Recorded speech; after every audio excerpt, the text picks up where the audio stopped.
Ayan, dalaw-dalaw lang dito sa alam nyo, hindi ko siya masyado kilala, pero binigyan niya ako ng ulam, isda. Grabe. Napakabait niya. Ito yung bahay nila, oh. Ito ang trabaho niya. Ayan. So, mga taong katulad niya, pagpapalain talaga ni Lord, eh. Good morning! Kaya ito yung lugar na mga pinupuntahan ko, guys. Tabi ito ng dagat. Salamat kami kasi nag-signal number 4 sa buong La Union, pero signal number 3. Number 3 lang 'yon. Ayun, number 3. Dito yung bata naman na makulit.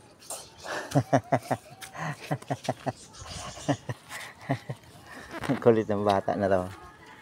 Dalaw-dalaw kami dito kasi may trabaho si brother Raymart.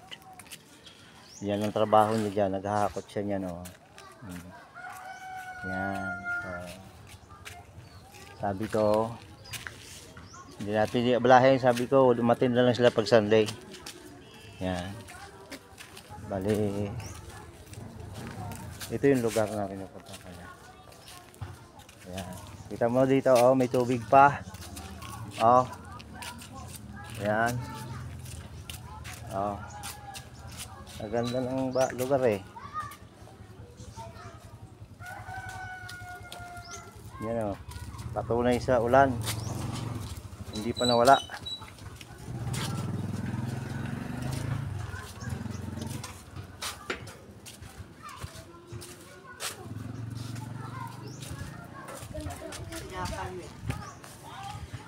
Good morning. Yan, yung mga bahay nila. Buti hindi nagiba ng ulan, eh.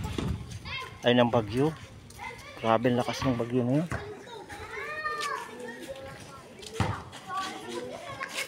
Ito yung isang kabataan ang sipag-sipag nito. Biruin mo. Ay, yung mga tinuturoan ko.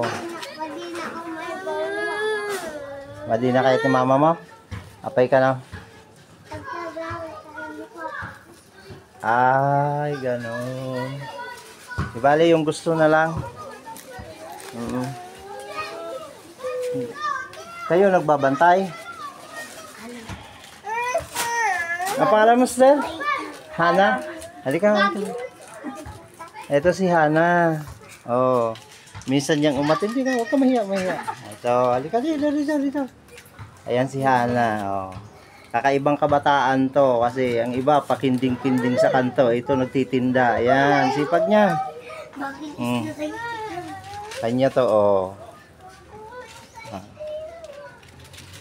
Ang galing nga. Ang dami mo paninda. Nahihiya si Hana sumarap sa camera, oh. Papakilala sana kita, eh. Halika na, pakilala kita dali. Ayan. Saan ang bahay mo talaga? Huwag ka magtakip ng mukha. Huwag ka magtakip. Sige na. Nahihiya. Nahihiya siya. Okay lang. Okay.